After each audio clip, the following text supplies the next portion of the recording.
Good day to you, first year students. Today, I will start yet another sonnet by William Shakespeare. I had already explained sonnet 18 to you in the last video. Today, I'll do sonnet number 30 entitled Remembrance.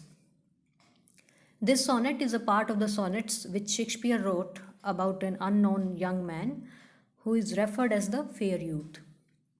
Now, let's begin the poem. When to the sessions of sweet silent thought I summon up remembrance of things past, I sigh the lack of many a thing I sought, and with old woes new veil my dear times waste.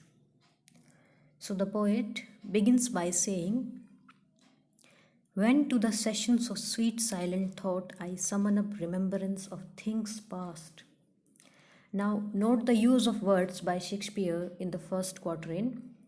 First, he has used alliteration, the repetition of sounds. And here is the repetition of sound, S sound, especially in the words sessions, sweet, silent, and then in the summon up, remembrance, things past, and so on. And second, the usage of legal diction. Use of legal words such as session and summon. Both these words belong to the language of court. Session is the sitting of judges and magistrates in a court, and the word summon. Summon means to call someone by order. Summon is different from a normal call. You can deny or disobey a normal call, but a summon you can't.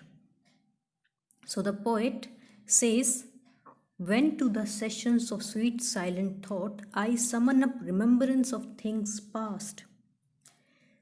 He says, whenever I sit alone with sweet silent thoughts, I summon up, I call upon by order, by force.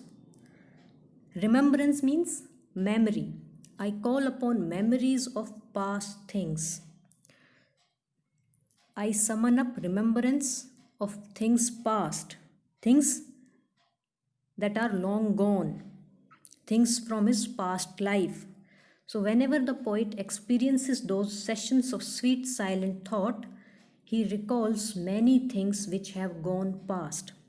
A session is going on in his mind of sweet silent thoughts, and he is recalling his past experiences, his memories from his past life.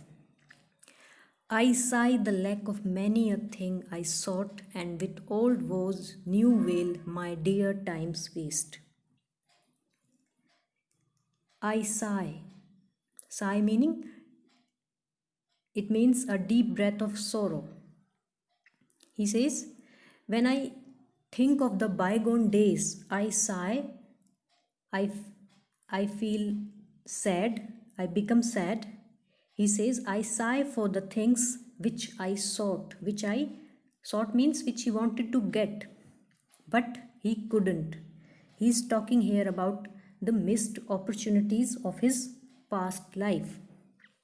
And with old woes, new veil, my dear times waste. Veil meaning, it means speaking about your problems and sorrows in a loud voice. And woes, grief, sorrow, problems.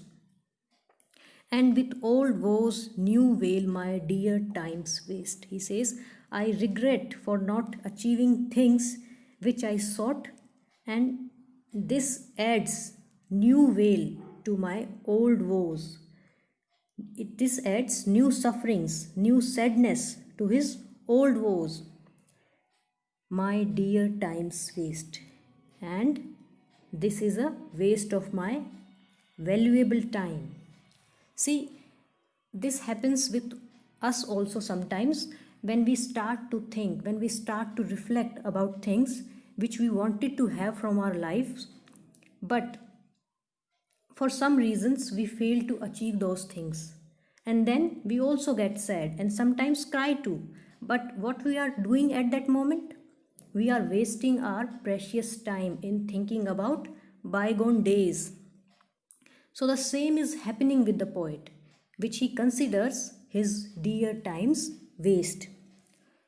So, what he is saying in these first four lines is that whenever I am alone and deep in sweet silent thoughts, I start recalling remembrances of past things, and I regret, I sigh for the things which I tried to get but I couldn't. And these thoughts adds new sorrows to my old sorrows, wasting my precious, my valuable time. First quatrain ends here. I'll continue with the second quatrain in the next video.